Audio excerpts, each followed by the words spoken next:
അപ്പോൾ ഈ സ്നാനമേക്കാതെ കർത്താവുമായിട്ട് ജീവിക്കാൻ പറ്റുമോ? രക്ഷിക്കപ്പെടാൻ പറ്റുമോ?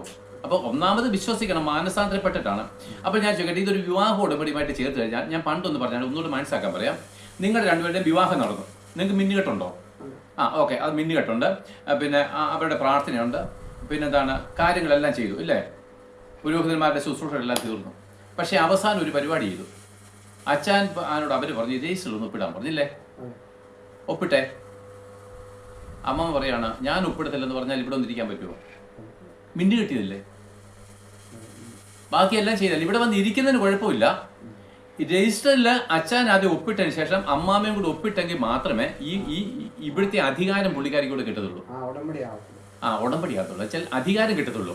ഇല്ലെങ്കിൽ ഒന്നിച്ച് കല്യാണം കഴിക്കാതെ എത്ര പേര് ഒന്നിച്ച് ജീവിക്കുന്നുണ്ട്. പക്ഷെ നിയമപ്രകാരം ഈ സ്വത്തിന് അവകാശം കിട്ടുന്നില്ല. കിട്ടുമോ?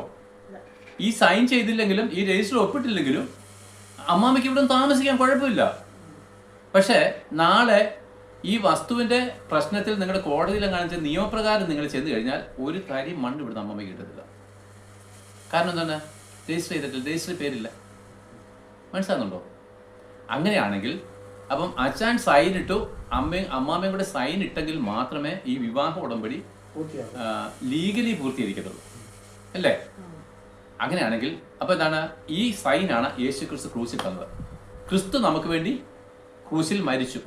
എന്നിട്ട് തിമോഥെയോസിന് എഴുതുമ്പോൾ പൗലോസ് പറഞ്ഞു, അവനോട് കൂടെ മരിച്ചു എങ്കിൽ നാം അവനോട് കൂടെ ജീവിക്കും. അവൻ നമുക്ക് വേണ്ടി മരിച്ചു, ക്രൂശിൽ മരിച്ചു. നാമും അവനോട് കൂടെ മരിച്ചാൽ മാത്രമേ നമ്മൾ ഒന്ന് ജീവിക്കാൻ പറ്റൂ, സ്വർഗത്തിലേക്ക് പ്രവേശിക്കാൻ പറ്റുള്ളൂ.